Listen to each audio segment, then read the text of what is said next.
Well, good morning, everyone, and thank you for joining us today to discuss what is, as far as I'm concerned, one of the most fascinating and important topics in education today.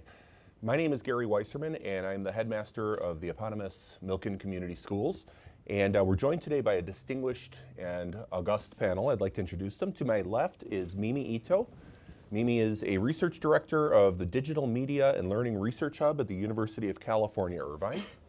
She is a cultural anthropologist studying new media practices, especially among youth in the United States and Japan.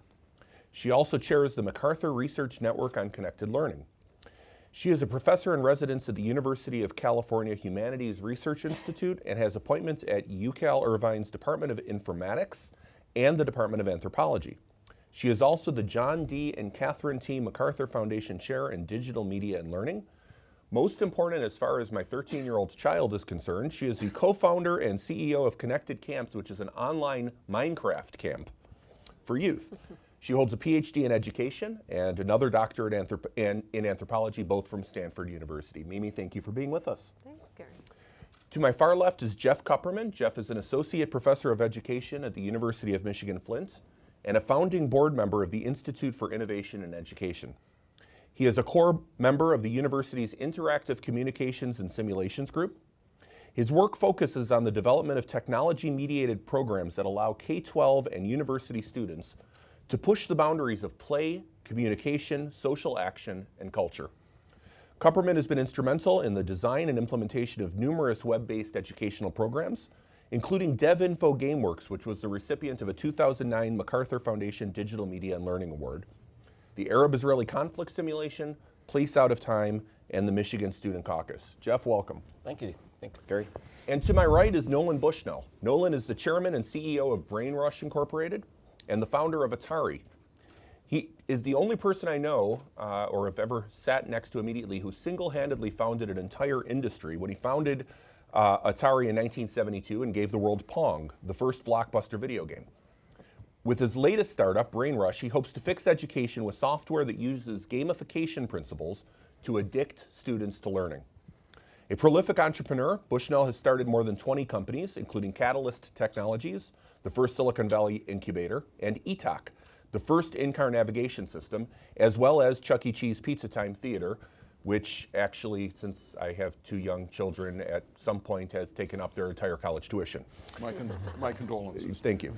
He has pioneered many of the workplace innovations that made Silicon Valley a magnet for creative talent.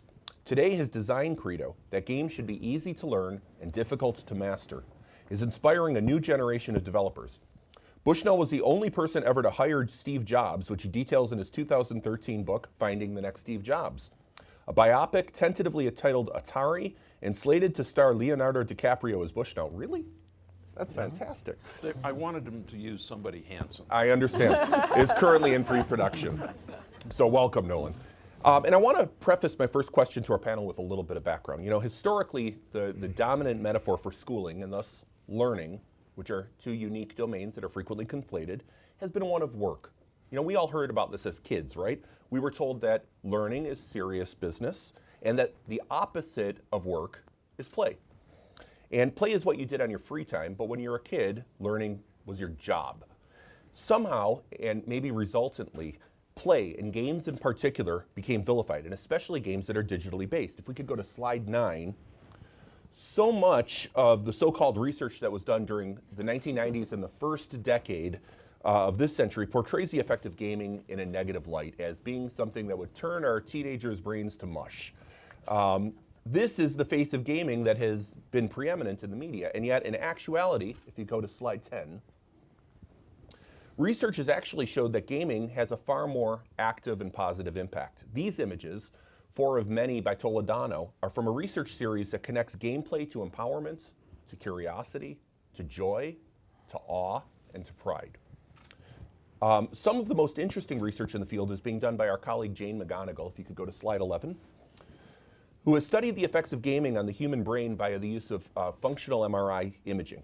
And here you see something really interesting. On the left, you have the effect of gaming on the human brain. And you can see that compared to the right, which is an fMRI of similar students engaging in a more passive learning opportunity. And you see something interesting. The brighter the color, the more activity is going on, and you see things in the caudate, which would be expected because it's the part of the brain that is associated with reward functions, and in the thalamus, which is associated with sensory interpretation. But what is really surprising for those of us who have done brain research is what's happening in the hippocampus. And the hippocampus is the area of the brain that is mostly used for things like recall. And you can see there is an enormous difference from the left to the right. And it is really lit up in the gamer, especially when it's compared to a traditional classroom setting. So with that in mind, I want to pose the first question to our panel, and it's going to be aimed at Mimi first, although certainly anybody can jump in. As of 2012, there were, for the first time ever, over 1 billion people who identified themselves as gamers. Now, gamers had a very specific definition. It meant a person who played at least 1 hour a day of some sort of game. 1 billion people, 1/7 of the world's population. As near as I can tell, half of them are playing Minecraft. And as near as I can tell from that, half of them were in my living room this weekend playing Minecraft. So not only do they play Minecraft, they watch videos of people playing Minecraft, and they even engage in this sort of meta thing where they watch videos of other people watching videos playing Minecraft.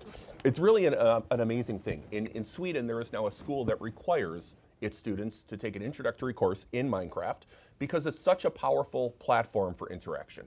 So, as someone who runs a camp around the game and uses this, why is it so powerful, and how can we leverage Minecraft and other platforms like it to help how we educate children? So I'm curious, how many people know the game? Okay, fairly. I guess that's remarkable. Some self-selection here for people in this session. But if you don't know, it's basically Legos in a multiplayer virtual world. And I think Minecraft is such an interesting example because it disrupts a lot of our stereotypes of what a game is and what gamer culture is, because it looks very kind of blocky and low tech, so it doesn't embody those sort of shiny aesthetics of something like a World of Warcraft or some of these higher end games, because it came from the indie space. But it's 8-bit. Yeah. It looks a lot like the old Atari games. Right. Yeah. It really reminds me of that earlier era. But it's totally contemporary in what Gary's been describing as this whole ecosystem of knowledge exchange, of DIY sharing, creating videos, creating mods, and it's actually interrelated. So that very kind of DIY, almost always sort of broken, not functional aspect of Minecraft, the fact that kids can start their own servers, they can organize their own communities, that there's a lot of openness towards what the industry calls user-generated content, but basically player creativity, appropriation, remix. That's actually what's driving this engagement. And so it really opens up the doors to saying, look, games are not this sort of mind-numbing, addictive kind of, Twitch thing, although there's a Twitch aspect to Minecraft as well, but that it's about creativity, about collaboration, about, in the best cases, digital citizenship, about civic engagement.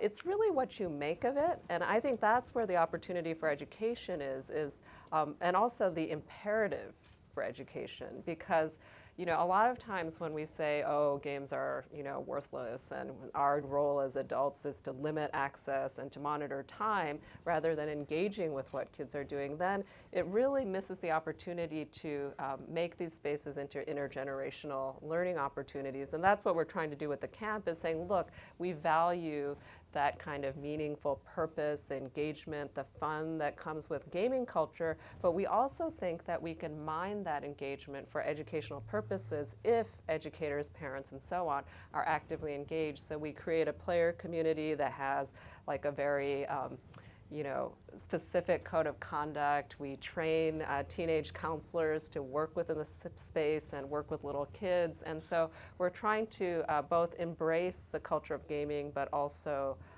to sort of drive it in directions that I think parents and educators would recognize. And Minecraft, these There have been genre-breaking games like this a lot that are relatively gender neutral, that are focused on creativity, that educators love and parents love.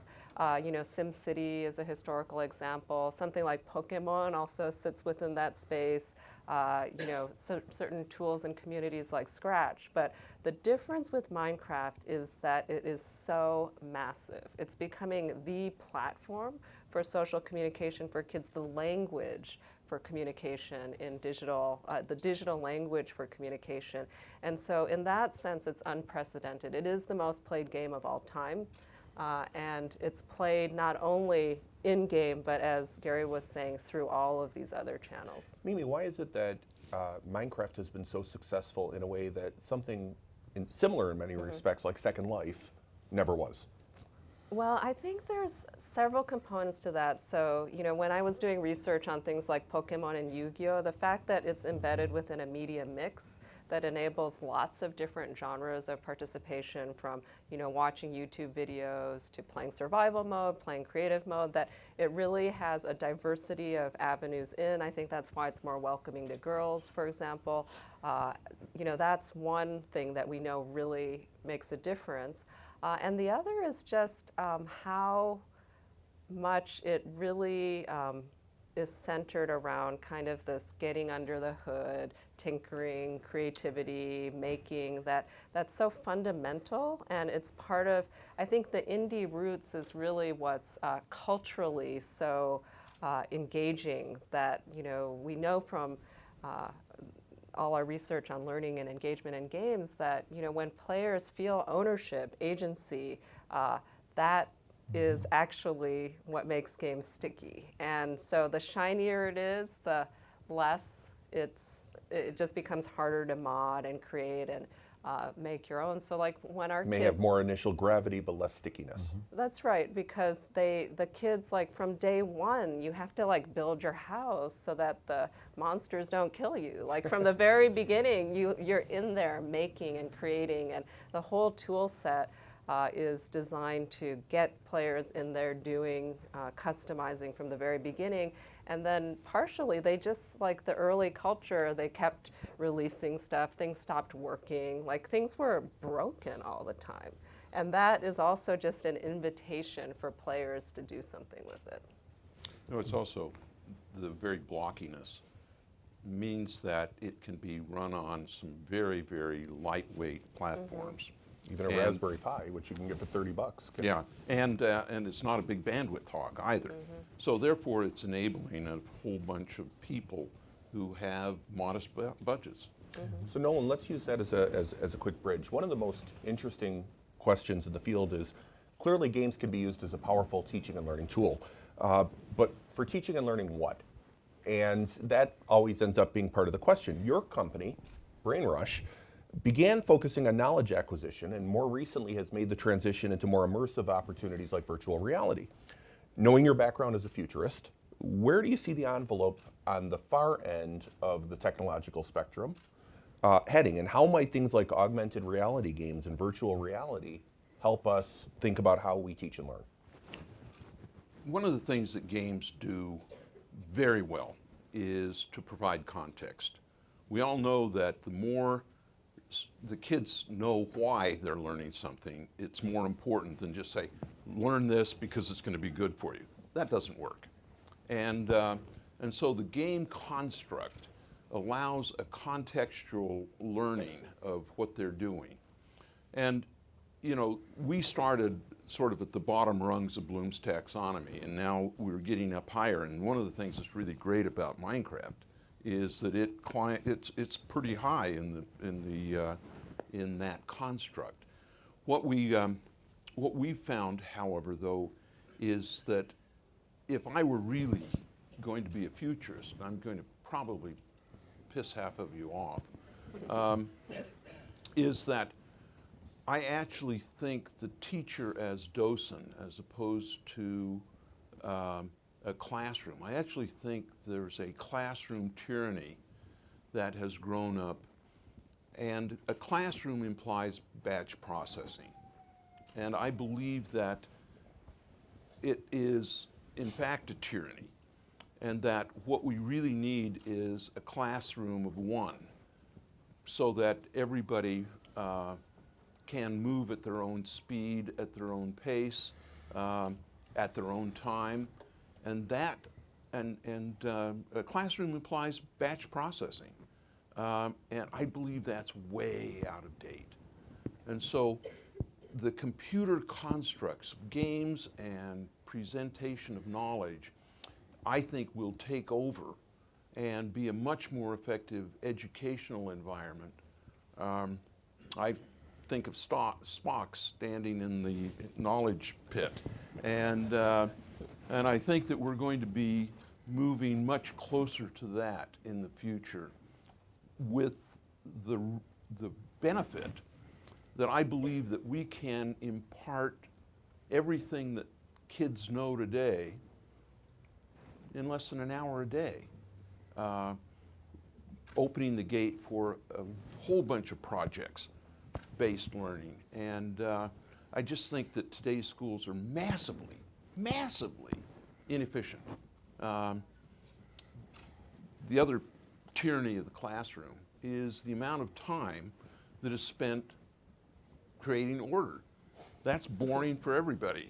And so then re-engaging after the classroom has been stilled is there. And that becomes even more pervasive in the lower income schools, the schools which are not necessarily got the college bound students. And those are the kids who are actually being destroyed by the current school system. 7% of kids being able to read on high school graduate of certain ethnic groups, that's criminal.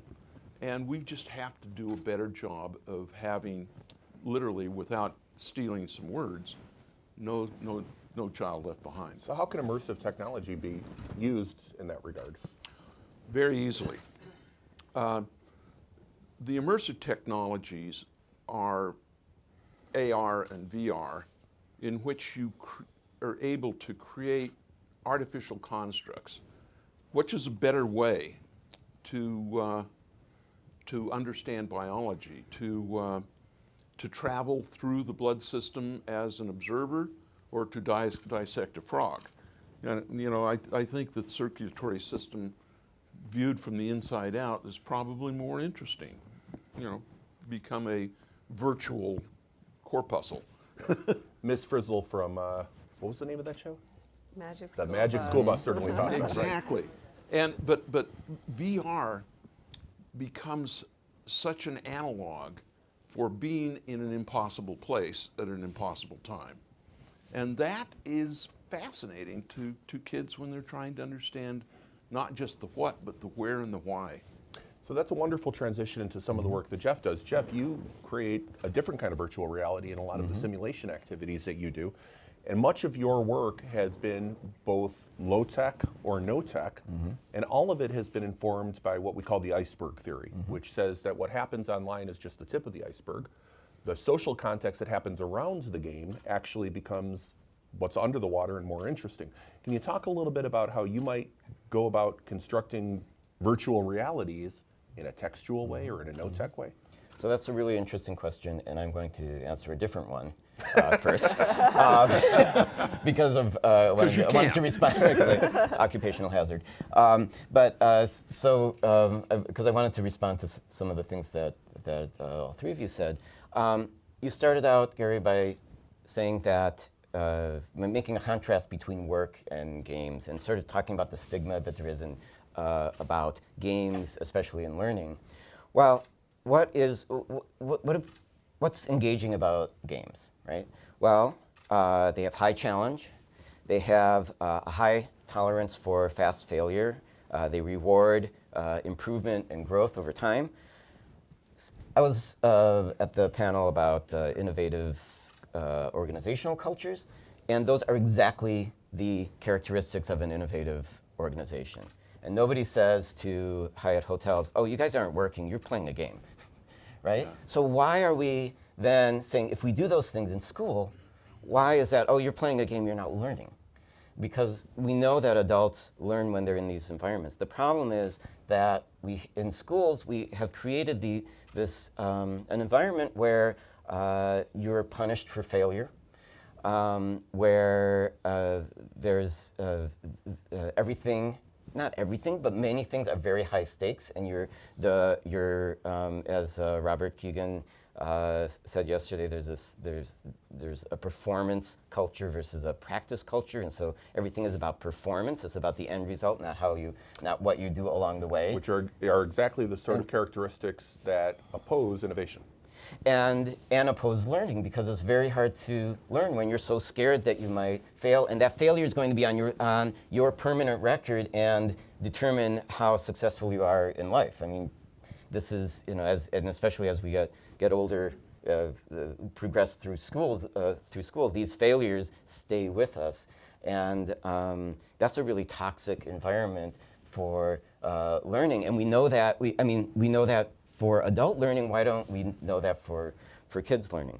So I think, though, if we want to flip this, the phrase "it's just a game" is really an important phrase, and it's sort of I almost want to say that let's sort of value that phrase more than we have, because it lets you off the hook, right? Permission. It's permission, right? You can. It doesn't matter what you. It doesn't matter if you lose. There's got to be a loser in a game. Sometimes depends what kind of what you're playing.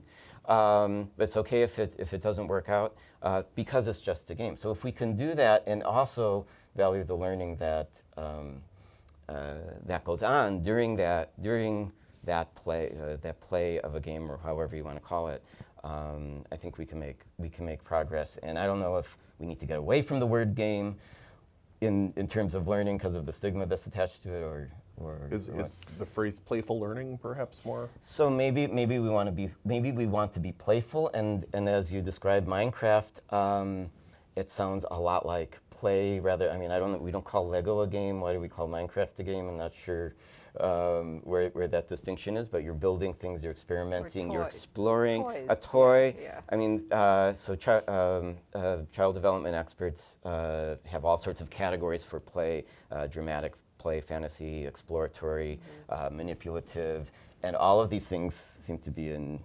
Minecraft. And I think if we value this sort of set of playfulness, then we can get beyond this kind of narrow, they're just playing a video game and so they must not be working at school. Can there be a role for what we might call serious play? Yeah. Well, there's another thing that games do. When you lose or when you play a game, there's a certain grit that you learn. If you fail, try it again. I just got checkmated. Okay, set up the pieces, let's go at it again. And grit, or stick-to-itiveness, is probably the highest indicator of future success. And so gameplay actually gives you a lot of the tools of, if I just stick to this, I'm going to master it. And I think that is amazingly important for success trajectories. And I think it goes back to this point about, feedback and assessment that's about improvement versus evaluation and sorting. And so games are these engines that are constantly giving players feedback, are constantly failing players, actually. You're failing all the time, but because the feedback is for your improvement, players have a very different relationship to it.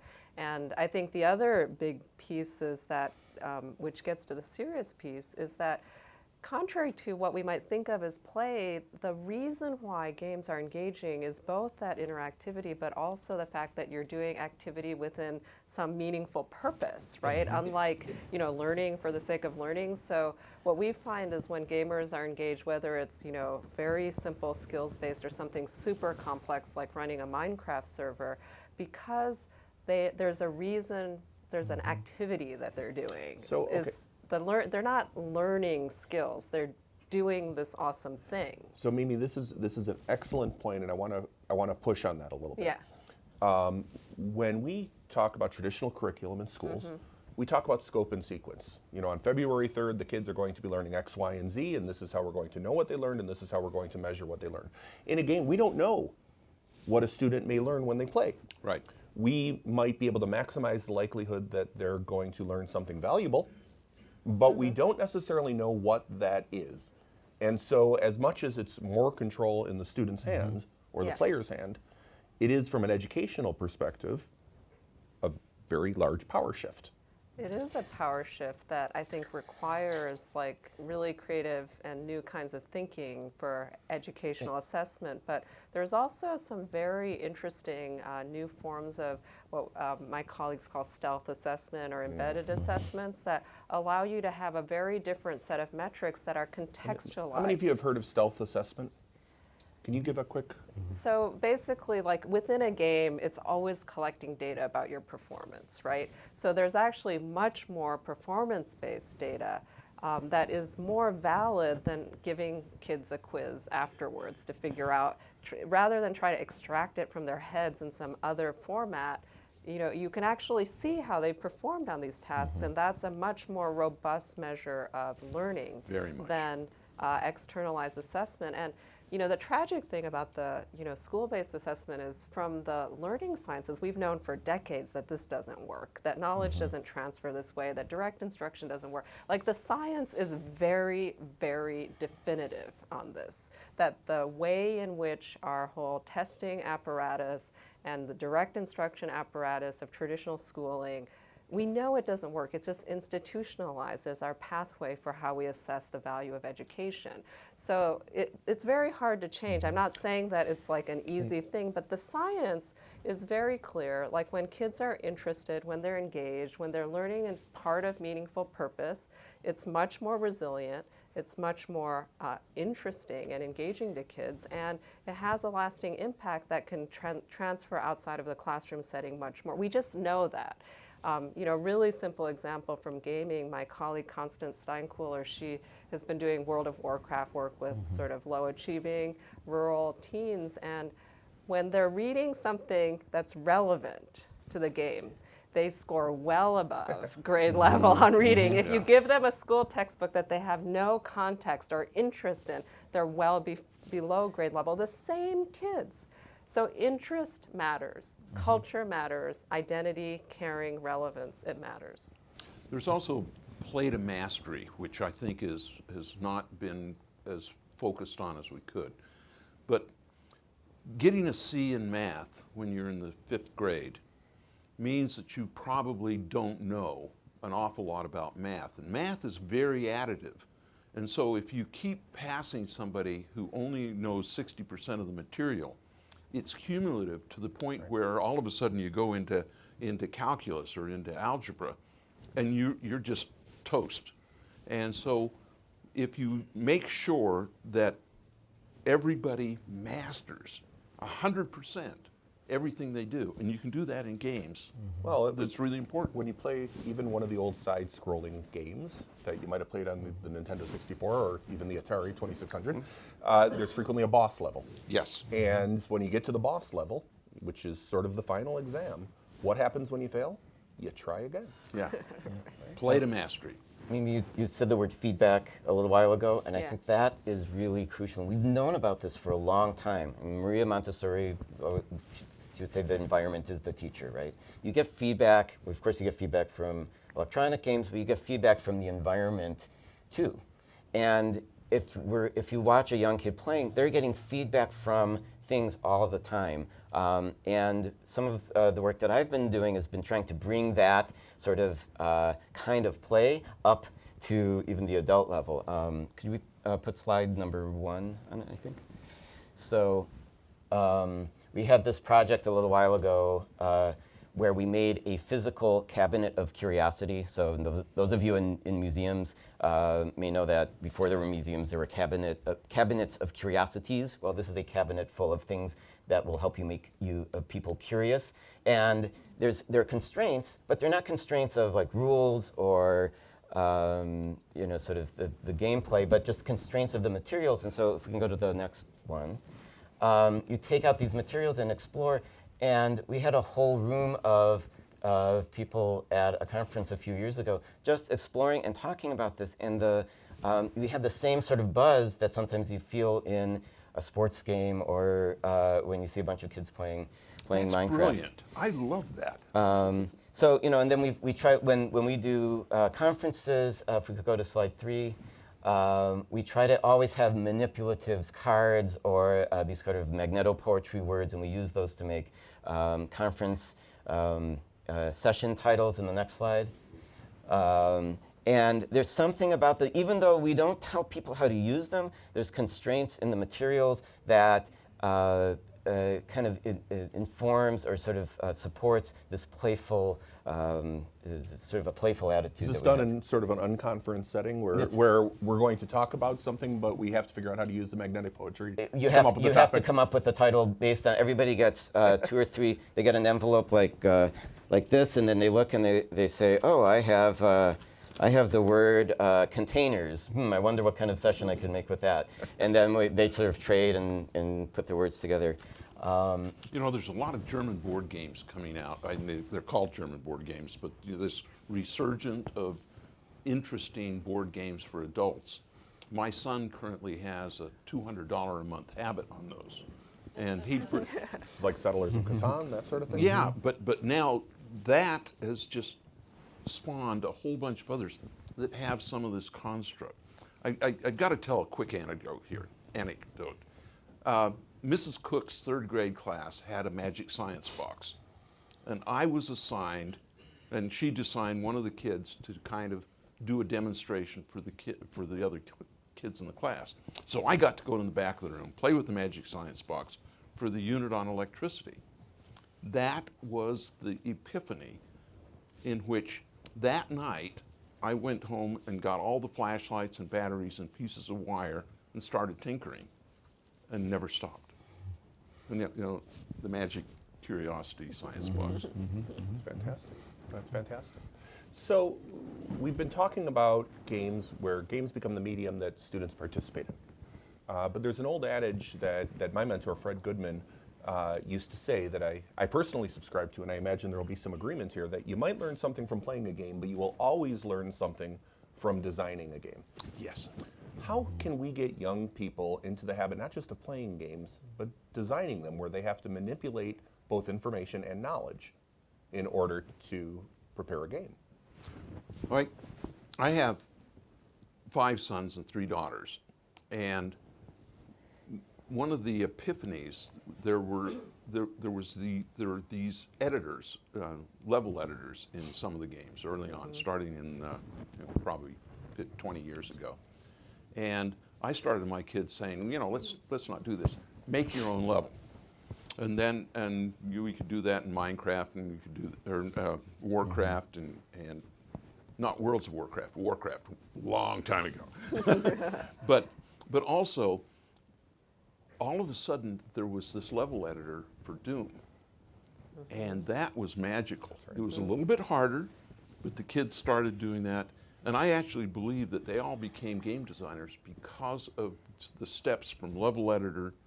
They were creating their own games, but it was very easy. I mean, relatively easy, as opposed to writing 1,000 lines of C++. I think that, and it's not all games, but a lot of game designers are realizing that enabling player uptake, creativity, remix is actually not just fun for players, but good business too, and nurturing the player community. I mean, Minecraft is the best example of this right now, but it's certainly not just Minecraft. There have been modding communities and level design communities, and the whole idea that the player, the knowledge economy around the game and the creative economy around the game transcends that specific player experience, I think, is a tenet of contemporary game design. So I think the opportunity space is really ripe. There was sort of these dark ages, I think, when games got shinier and harder to pull apart, but we're sort of emerging into this new era, which is much more player-generated content. I think the one concern I have about that is I think we really have to be thinking in an inclusive way about bringing all kinds of kids into that creative side of gaming. So we know that, recent surveys show that virtually every American teen now plays games. But if you look at like by gender, by socioeconomic status, what kinds of games they're playing, and whether those games give kids the opportunity to mod, remix, make it their own, embody the entrepreneurial sort of social engineering and all of the sort of stuff that comes with really high-end engagement in gaming culture. It's very exclusive to a very predictable demographic. And that's one of the things that we're trying to address in our educational programming, because it's not just about technical and economic barriers, it's cultural barriers about who belongs. So if you look at, say, World of Warcraft, there's actually a lot of girls and women who play, but if you look at who mods World of Warcraft or StarCraft, boom, like it's all sort of, male, white, technically privileged folks, Asians and white males, like certain communities that tend to embody the highest forms of technical and maker, DIY kind of expertise, are very exclusionary. And I think it's really important as educators, at least, that we take these issues head on. And maybe part of that is expanding what we consider a mod, right? So if you, and it, maybe it doesn't need to be a high-tech mod. Maybe it can be something where you're mixing the online and something that's going on in real life. Something that I do in my work of a lot, where there's in-person and online, and there's a mix. So I think you're right that we have these ideas that, designing a game, that's really hard. That really takes a lot of specialized skill and ability and knowledge. No, but if we call it play or something, hey, just fool around with this game. You have, you can do whatever, you can do other things. Here are a couple ways you can just kind of play with the game. It sounds funny, but you can just kind of do other things with it. Then maybe we can start to address that equity. Well, one of the things that we really need to focus on is broadband access into our low-income areas. I think an awful lot of the demographics that we're seeing right now has to do with simple access. I mean, computers are expensive. Broadband is expensive and out of the reach of an awful lot of kids. And I believe that if we can build the interstate highway system, today we need to have a lot more on-ramps to digital networks.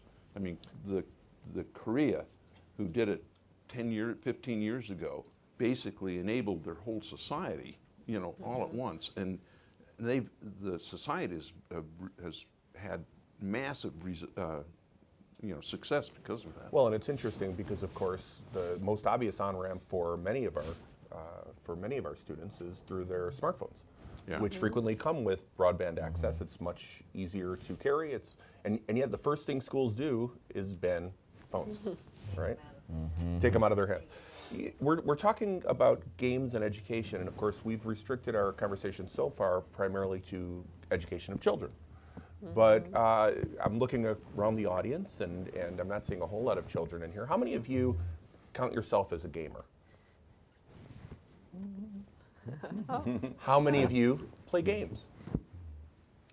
Okay, so Nolan, I'm gonna turn to you for a moment. You've done some work with a different segment of the population, the aging population. I have a 76-year-old mother-in-law who doesn't know which side of the computer is up, but she spends a great deal of time playing things like Luminosity. So can you talk a little bit about gaming as it relates to the non-young part of the population? Absolutely. First of all, our brains are massively plastic, and that we can exercise our brains. And I've been trying as hard as I can. Believe it or not, I'm older than I used to be. And I don't mind getting old, I just don't want to get dumb. And so I've tried to figure out the science of what we can do to maintain our intellectual vigor throughout our lives. And I started this thing called anti-aging games, and it turns out that there are certain things that we lose. We lose about a millisecond of reaction time, which says that we started out with about this is actually not an accurate thing, but a gigahertz processor. And by the time you're 70 years old, you're down to about a 500 megahertz. You about have half the mental speed that you had when I was 26. I'm down to a 386 processor at this point. I'm worse. But, you know, as a result, if I'm playing a Twitch game with my sons, they wipe the floor with me. But if there's stealth and guile and a little bit of sneakiness involved, I win every time. And so what happens when people age and lose their car in the parking lot, what they're not able to do is fast rewind when they park the car. And so the thing that we can teach older people to do is to stay in the present as they're doing various things and not deal with distractions. Distractions sort of destroy the flow. And the more different things that you have with what I call soft time constraints, we don't have to go heavily onto time constraints. We've actually been able to show that we can increase mental acuity with an aging population as much as 20%, which is the difference between being able to successfully function in a normal life and be somewhat disadvantaged. I want to be sensitive to time and make sure that we have plenty of time for questions and answer. So I want to ask one last question for each of you, and that's, what has been the best thing you've seen from an educational perspective, whether it's with young people or old people, whether it's formal learning or informal, as long as it's playful, that you have seen involving games and education? Let's start with you, Jeff. Well, I think there's one project in particular that you helped start. It's called Place Out of Time, and formerly known as POOT, and I curse you every time Gary actually came up with the name, and now we have to tell middle schoolers. As I said, I'm on a 386 processor. We have to tell middle schoolers every year that they're going to do POOT. So that's really hard. But it's an online, there's a large online component, and the basic premise is that kids of different, actually students of different ages, including university students, are playing contemporary or historical figures. And they do this for 8 weeks. And that's good, that's fun, but what is really great is that at the end of these, of the 8 weeks, some of them, not all of them, because we have kids all over the world, some of them get together in costume and in this giant sort of banquet, dramatic thing that we do. And they, because they've done all of this work online, and they've been Ben Franklin or Rosa Parks or Cleopatra for these 8 weeks, they really know who those people are. They really know who they are because they've embodied them. And so they're able to do an interview with my colleague who's pretending to be Robin Lustig of the BBC. And they're able to just get into that, and to see them do that and bring all this knowledge, and there's a purpose, but it's not any, pretending that you're Malcolm X so that you can decide what's going on in Iceland. That's not a purpose that you're probably going to have in real life, but it's interesting enough, and you've brought enough and you invested enough that you're really in the moment. So that's what I would say. Thanks. Mimi? So other than Connected Camp's Minecraft Camp, I'll put in a plug for another great innovation, which really shows that gaming culture doesn't have to be separated from school culture. And this is a school that was designed by a game designer, one of my colleagues, Katie Salen, who's also working on this Minecraft project with me, where they had game designers come in and design integrated units, math, science, humanities, and history, and so on, but all based on a game-based pedagogy. So the state standards are brought in as part of a broader purpose of collaboratively solving problems together. So for an example, kids have to get the space aliens off this island, but along the way they have to experiment with fractions and buoyancy and so on in order to achieve this goal of getting the space aliens off the island. And so they've designed these units with a game-based, the basic principles of like need to know. Like learning happens because you're trying to achieve a higher purpose. It's within the context of social purpose of knowledge exchange. And then the final exams are actually called boss levels, where kids put all their learning into practice by making something. So in the math science unit, it's creating a Rube Goldberg machine, and then they invite the community to come in. They have game designers and parents come in and comment. So it's embodying these principles of what we call connected learning too, so that it's connected to the wider world. You're just not in these little closed silos of the classroom. And each unit is like that. The humanities unit, they have to put on a play, they have to write the scripts, they have to make the costumes. And I think it's a really great example of how, with a little bit of creative thinking, you can bring these ideas into a public school system in a way that really works. Thank you. Nolan? I would have to say that the stuff that's going on with Minecraft is that since that's already been taken, I really think that a programming language called Unity is an important one, because any 10-year-old can create an app. And what would be better than going home and saying, look at the app I created on my cell phone? Well, there is something better when they use Unity, right? Look at the money I made by putting it up on the App Store. Exactly. And so there's some economy involved and that sort of thing. And I think I would say also Kindle singles. Like if you're going to be a writer, why not write, 10,000 words, put it up on Kindle singles. These access to publishing platforms, because, when we talk about games, we tend to think about math and science, but the arts are also really important. And to be able to have worldwide publication and possibly make a little bit of money, I think that's really magical. And All right, we have time for a few questions. Okay.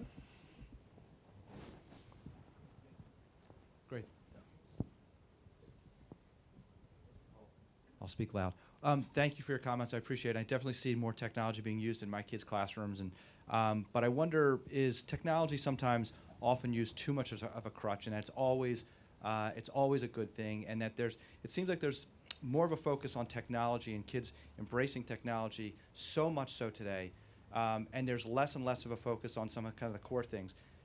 You put up the image of the brain activity when kids are involved in gaming.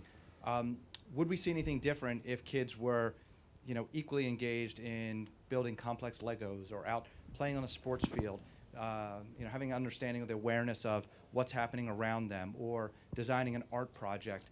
And it seems like there's more and more of a focus on technology and games being the solution. But would we see anything different in kind of the way kids have always grown up and learned to learn? Jeff, you've done the most low-tech work. Do you want to speak sure. to Well, the distinction? I would certainly say that like any tool, like books, right? You can learn anything or nothing, and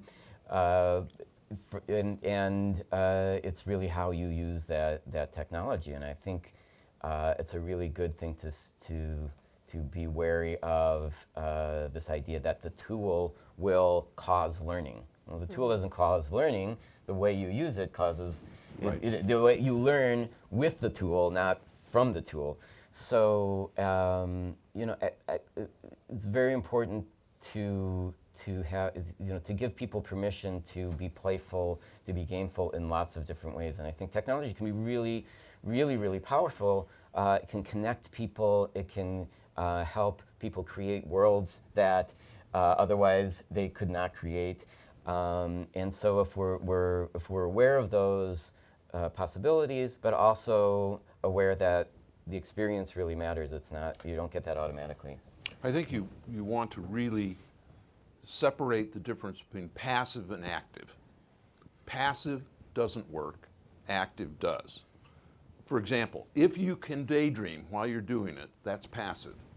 And when you read a book, how many times have you finished 2 pages and say, oh, I was reading, but I wasn't thinking, or so many of these other things. And so our software is designed so that, and most game software is designed so that you're constantly responding. You're active, you're engaged in the process. You're looking at something and then you have to make a decision about it, and then you respond. that's learning. You know, sitting and hearing me drone on is not. I would only add that gameful learning does not have to involve anything more highly technological than paper and pen sometimes. I've watched Jane McGonigal, who I mentioned earlier, who's pretty much the rock star of the gaming world right now. And I saw her do an amazing program with nothing but Scrabble tiles, Yeah. with whole audiences of people. And the definition of a game that we use is a voluntary attempt to overcome unnecessary obstacles in which the outcome is not clear at the start. Yeah. And that doesn't necessarily have to involve a digital media at all. That's a good one. Well, thank Did you come up with that? I wish I had. It's Bernard Suits. Oh, okay. Yeah, and I think it's, both positive or negative. Like the tendency to just focus on the tech is incredibly damaging. Like both to think of it as a silver bullet for education, but also on the other side to just say screen time is bad, as if the screen is determining, it's the wrong slice. You want to look at, the engagement, the activity, the pedagogy, the learning outcomes, and you should just be agnostic as to the platform, I think. I'm reflecting on your comment about how disrupting scope and sequence is increasing variability. Mm-hmm. But in reflecting on that, it occurred to me, gaming's also controlling the most important variable in teaching, which is the teacher-student dynamic, and sometimes your classmates. So, you ask most people, like, their great learning experiences, they'll say, I had the best teacher. Sure. And their worst experiences, I had the worst teacher, or my classmates around me were terrible. And gaming is taking out that variability. Not necessarily. It can, but I know there are a number of amazing educational games that are out there right now that are actually being done in classrooms. Look, we know one thing for certain. 80% of the quality of a school is always going to come down to the quality of its faculty. But the tools that are available to those faculty when you're talking about in-school formal learning, there's a wide range. What it does do, though, I think, if you bring games into a classroom, it changes the dynamic in that the kids, or the learners, they might be adults, can be the experts as well as the teacher. So you can teach your peers and even your teacher something about that game that they might not know, and that's okay because it's a game. It's not threatening, right? It's not like you lose your qualification because I won this game against you. That's what you're supposed to do. So I think that can be a powerful tool to kind of subvert the traditional order in a classroom. You might also think about teacher-student resonance, and that I participated in a Stanford study in which they interviewed a bunch of Silicon Valley guys that were sort of successful, and they said, "Who's your best teacher?" And I said, "Miss Cook's third grade class." And but to follow up, she was clearly my favorite teacher and very pivotal to my life. But then they did a follow-up and with other peers that were in the same class, and Miss Cook was their least favorite teacher. And so I think that we have this idea. I mean, what we really want is a very good hamburger. And McDonald's gives you a okay hamburger, pretty consistent, not because of the talent of their employees, because of the power of their system. And I feel like as long as we are teacher-centric, we will not solve the problem, particularly in the inner cities. That we have to have something in which our systems and our procedures trump the ability, God, you can't use that word anymore.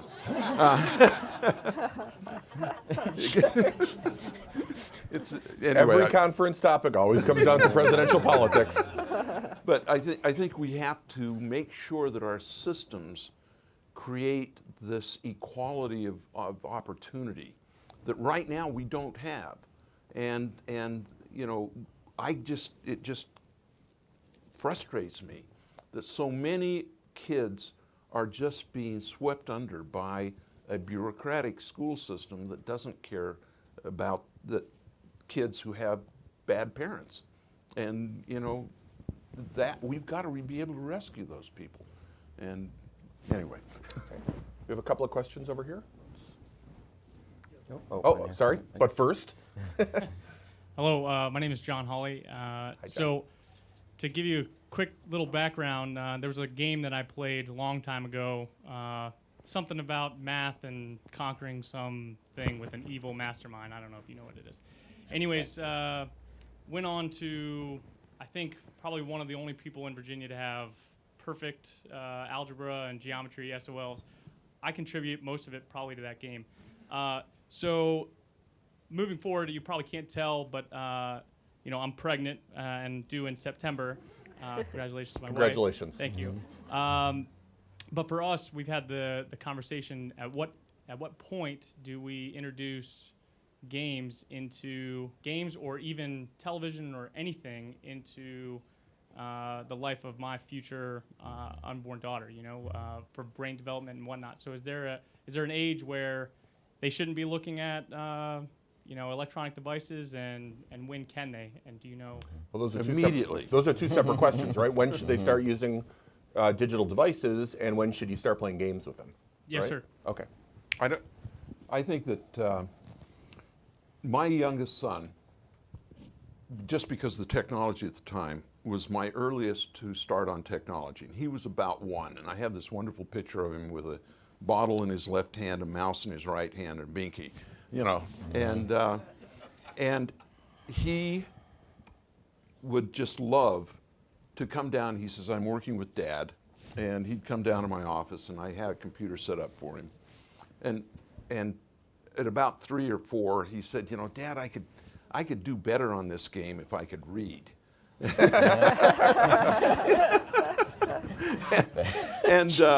And I might say that right? he has his own company right now. He's 22, and I just came back from a trade show where he did $2 million in sales.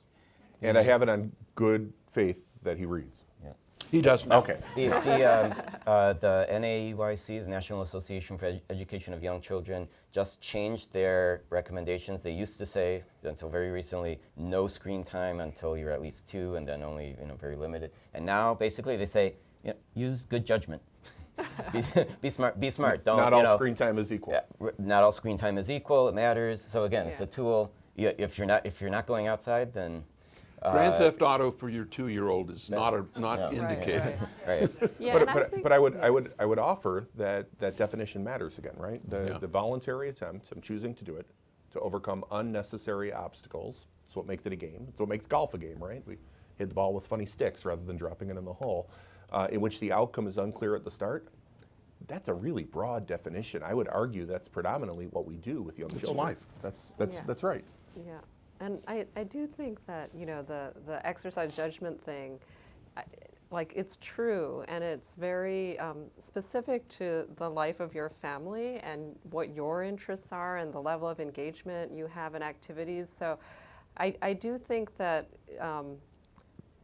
young people, if they are exposed to certain kinds of media earlier, then you have to work with them early and often about making wise choices, about learning self-regulation, about learning attention management. There's a whole new skill set that young people have to develop earlier that has to go hand in hand with the introduction. It's the sort of with great power comes great responsibility issue. The kids need a different palette of skills of managing time and attention than what we had when we grew up. So I think you have to go in with your eyes open that there's really incredible potential. This stuff gives kids superpowers if they're able to channel their attention in the right ways. But as a parent, you have to be attuned to different kinds of things and supporting different kinds of things that aren't about you providing boundaries and structure. And it's just a different world. So I think as a parent, it's really a new challenge for us to really meet kids where they are, to embrace the new potential and figure out as parents how we can best support it. It's different from when we were growing up. The next question is from one of the rock stars in the audience. This is one of the most noted educators in the country, Roger Kassebaum, who is the director of the Mitchell Academy of Science and Technology and the Guerin Institute for Advanced Science at, Milken Community Schools. Go ahead, Roger. Yeah, Gary's my head of school, so that's why we're here. I'm early adopters of technology, and some of the things you've said, I love the idea of the stealth evaluation things, and my son is a real benefit of that. He used master type when he was young, and it tells you which keys you're slow on, and it tells you designs the next skill sets for use. So that was, to my opinion, very well designed for way back when that was. But that brings up my other concern, is I've been flirting with virtual reality, et cetera, and I've seen some of the products that are out there. And one of my concerns is with it's so real that you really think it's real, but when the game authors write it, they actually have misconceptions, I think, about the real science. And so I'm a little worried about, for instance, if you build one of the things I did was like build an atom, and I'd put an proton in, and then I'd put an electron in, and then it would like fill its shell. But electrons aren't little particles, and oxygen isn't always red. They don't have these colors, and you get immersed in it, and you think you really understand, but it's really not real, and some of the way DNA works. So one of the things I'd really like to do is see educational gamers, the people who know how to write the games and how to make them fun, how to make them interactive, really talk to the content experts and know what they're doing. I think that's absolutely necessary. Yeah. I'm getting the time up, so I want to, maybe we can continue this conversation outside. I want to thank everybody and thank our panelists. Thank you for coming. Thank you very much. Well done, sir.